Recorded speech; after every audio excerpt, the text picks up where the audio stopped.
ওইদিকে যান। আমরা বিবাহের প্রস্তাব নিয়ে আসছি। আচ্ছা, আউযু বিল্লাহি মিনাশ শাইতানির রাজিম। বয়ডা, হুজুরের গায়ে। বিসমিল্লাহির রহমানির রহিম। বিবাহের প্রস্তাব পেশ করছি। আমি মোহাম্মদ হায়দার আলী, নিকা রেজিস্ট্রার ও কাজী 9 এবং 11 নং ওয়ার্ড, টাঙ্গাইল পৌরসভা।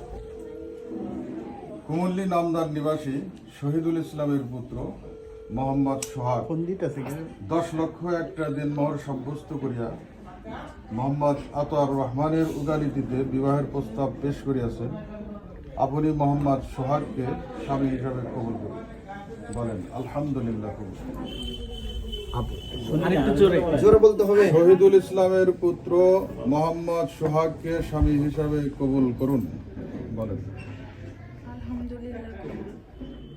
শুনি না। কুমুল্লী নামদার নিবাসী শহীদুল ইসলামের পুত্র মোহাম্মদ সোহাগকে স্বামী হিসাবে কবুল করুন। আলহামদুলিল্লাহ কবুল। আলহামদুলিল্লাহ। এইমাত্র যে কিনা 4 মাস কারা ছিলেন, তারপরে কিন্তু আজকে জামিন পেয়েছেন। এই সেই মেয়ের মাকে জিজ্ঞাসা, মেয়ের জামাইটা কেমন পছন্দ হয়েছে? হ্যাঁ, অনেক পছন্দ হয়েছে। জামাইটা থেকে সন্তুষ্ট? হ্যাঁ, অনেক খুশি। জামাইয়ের মধ্যে কি ভেজাল টেজাল আপনারা দেখতে পাচ্ছেন? রেজাল্ট থাকলেও ঠিক করে দিবি, সমস্যা নাই। মাকে দেখে আমরা খাঁটি সোনা বানিয়ে নিবি।